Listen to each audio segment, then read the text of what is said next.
Entering into Bioshock Infinite, we first look at the ones this game rides the coattails of.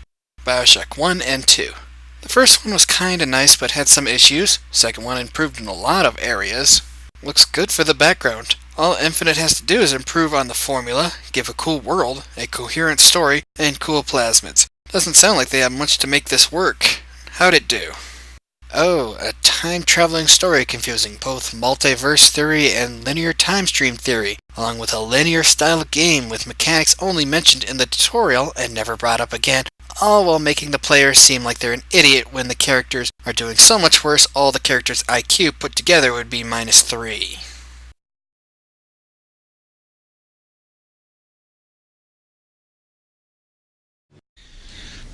How do you fuck that up? How do you fuck that up? Welcome to The Good, the Bad, and the Guilty, where we look at games, movies, or whatever else strikes our fancy, then decide in our opinion whether it's good, bad, or a guilty pleasure. We're your hosts, Ron. And Kit. Following our trip through Rapture in the last review, it seemed only fitting to check out the sequel, Bioshock Infinite. Starting off with a little history, Bioshock Infinite was developed by Irrational Games and published by 2K Games, released worldwide for Windows, PlayStation 3, and Xbox 360 platforms in March of 2013. Somehow the game won over 85 pre-release awards for its display at E3 2011, including Best of Show. The game received critical acclaim with praise directed particularly at its story, setting, and visual art design, and is often regarded as one of the best video games of the 7th generation of consoles, along with winning Game of the Year from several gaming publications. While this is unprofessional of me to chime in like this, I feel this is an important time to point out that this is why giving awards away before a product is even released should be a mark against the game, not for the game. Not much to say for history with this one beyond seeing the changes before release and wondering how it would turn out. I was pretty hopeful the story would be decent because I expected improvements overall from what we had with Bioshock 2. Our experience for Infinite was on release day, once again, same as Bioshock 2, in which I streamed it for Theron to watch and it went straight to the bottom of the game pile afterwards. Moving on to visuals, Bioshock 1 and 2 were dark, but they were meant to be because you're deep under the ocean with the city crumbling around you. Columbia, on the other hand, is in the sky and in the clouds. We're both agreeing there is only one thing necessary to describe this game's visuals. Going away from the absurdly bright world around us and looking a bit less at the sun, we have equally horrible visuals in the models and textures for the most part. We went from a calm yet stylistic look in Bioshock 1 and 2 to this look that makes most of the models look more like they are statue-given motion. Clothing doesn't just act stiff around the bodies, it looks stiff as well, as though the people are just all wearing stone, just adding more to the visual seeming more like statues than anything. Moving on to the story, you are Booker DeWitt, main character of Bioshock Infinite, hired by someone you don't remember to go collect a girl you don't know from a city you've never heard of in the sky, all revolving around the ever-important structure in all of society, the lighthouse. Once you get up there, they give you a poor example of foreshadowing, while at the same time showing the very first problem possible with the story, the mark of the false shepherd. Now you may be curious what I mean, and it's simple. They all know to beware the false shepherd. Your hand is very obvious to everyone, yet they baptize you without problem even though they know the warnings.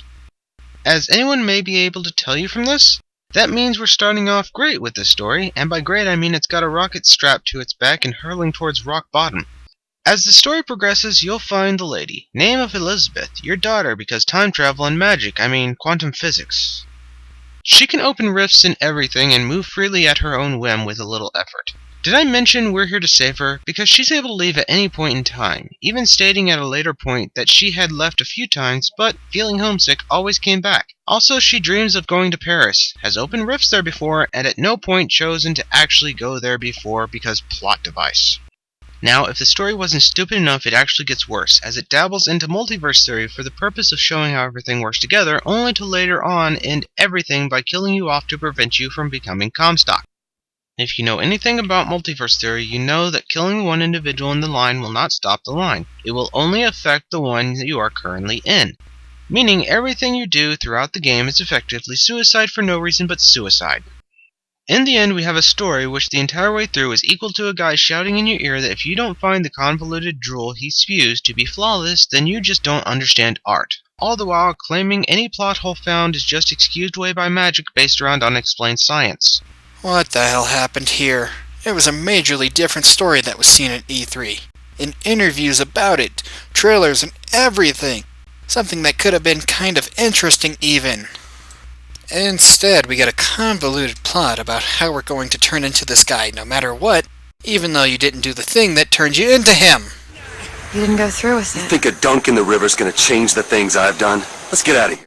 There's a big problem with him becoming Comstock, and being the one that needs to die to kill all versions of Comstock out there. This plot works on multiverse theory, which basically says there's an infinite number of you out there and their own realities, much like this, but every choice makes another, and so forth. Well, your booker says the best way to kill him is to go back in time when Comstock is born, which is the baptism ceremony. But he showed no more than a minute ago he didn't go through with it, so he can't be the one who made Comstock. At most, killing him kills not only a good booker who could help, but just makes a new branch where he dies and his impact prior to death is unchanged. More so to the problems here proving the point. Comstock is rendered sterile thanks to the quantum mechanics used for time traveling. This is the excuse for why Booker has to go get his daughter back. Comstock didn't have a daughter, but DeWitt did. This means they had to find a timeline where Booker went far enough beyond becoming Comstock that he had moved on to get the child. Otherwise, DeWitt couldn't have had a child for them to even start this plot up with. I really hate what they did to this story. Moving on to gameplay, I feel they dropped everything. Starting with the weapons, no more weapon wheel to mess with. You can only carry 2 weapons at the time, and pick up guns off the floor and drop the one in your hand to swap to a different one. There are shops where you can buy upgrades for your weapons, but unlike 1 and 2, they don't change the design or add anything to their look. They just suddenly grow stronger, or Booker can naturally reload faster with them. Vigors replaced plasmids this time around, or did plasmids replace vigors? Depends on how you look at it, I guess. And wow, I don't think they realized how much they messed it up. Plasmids were made to help in everyday life in Rapture, such as the ability to make fire for a fireplace, or lightning to start a generator, to even the bees to pollinate the flowers and gardens. All the vigors here in this game were clearly made for hostility and to kill people. Maybe not Shock Jockey, since its power may be 1 door and 1 elevator in the game, can be said to be non-hostile in its intention. To make the game even easier, we have Elizabeth. Once you save her from the tower, she will randomly toss you money for stores, health packs when you're about to die, so it can be very hard sometimes just to die, salts when you're low, and even ammo. Or using her rift-opening powers, she can sometimes bring something from another realm into play, like a wall to hide behind or a walking statue, but it's very limited as she can't use her power to remove something other than when the story permits it. In a gameplay aspect, most of this game does nothing right. Starting with weapons, they are bland and boring again. We went from some neat weapons in Bioshock 2 back to something actually worse than 1. In Bioshock 1, the weapons were basic and generic, but in Bioshock Infinite, they're generic but cartoony generic. Oversized parts, undersized parts, shiny stuff thrown all over as though that distracts from it. But worse than the lack of creativity over the weapons is the lack of effort put into them. On top of the fact weapons don't have added parts when upgraded, we have a scenario where some weapons in the later game aren't even reskins of weapons that we already had. They're just a firing rate change, the same guns but with a different firing speed. The addition of vigors seemed to be more pointless this time around than anything. One enemy comes to mind that uses them. They're a special crow cult member who doesn't even seem to use the Murder of Crow's vigor because he can fly around and teleport using the crows, whereas the Murder of Crow's vigor allows you to send them out like bees in the prior installments. Even though you have a fire vigor this time around, and an enemy outright designed around fire, he doesn't use the fire vigor. He uses a special fire suit instead. In a place where you have these superpowers have existed for a while, long enough for them to be a mainstay around the place even, yet nobody uses them except a lunatic cult. Why even bother with them unless they are there at this point only to remind people of the rest of the series? More to this point, vigors make this game a cakewalk. In fact, between the Shock Jock and Murder of Crows, the game is essentially easy mode even on hard. Have tons of enemies in front of you? Murder of Crows and shoot them. They're immune to Murder of Crows? Shock Jock and shoot them.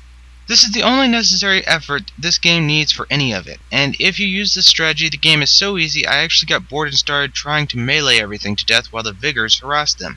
Another problem is the actual navigation in the game. In Bioshock 1 and 2, the navigation wasn't too bad. For the most part, it was pretty easy to find your way around because very few places looked the same as one another, and there wasn't a ton of backtracking through areas. This one, on the other hand, a door you passed a while back might be important, so you'll need to backtrack back after collecting something. The game almost balances the horrible level design by having a way to help you navigate easier, but the problem with this is that it half the time isn't even functional, sometimes leading to a dead-end wall that you are supposed to find a way around, directing you to the objective you've already finished, or sometimes leading you on a loop until after you've figured out how to progress on your own after checking every door around for a button prompt. My final thoughts are simple yet probably longer than they should be. The plot should have been over with the moment you try to enter the place, as the religion there would have drowned you. The fact nobody else seems to use the vigors bores most of the enemies. Elizabeth proves and even outright says she can leave anytime she wants, yet for some reason relies on you to leave the moment you get involved. One of her desires is to go to Paris, a place she knows how to reach, even opens a portal to she could have stepped through, and even pointed out she had the means and understanding to at any time, yet still relies on you through the entire game. It's horrible. Nothing about this is salvageable. I really hate this game. I don't see how this game got its 10 out of 10 ranking in so many things, with so many glaring issues. Plot, gameplay, and everything else just wasn't even close to holding a candle to Bioshock 1, much less Bioshock 2. This game is extremely bad, and I don't plan to play it again anytime soon. Here's our generic song. It sounds like hundreds of other songs. Things are always nice in this song. That's why no one remembers it. Generic. To summarize this entire story, we turn to SpongeBob. It's called the Ugly Barnacle. Once there was an ugly barnacle. He was so ugly that everyone died. The end.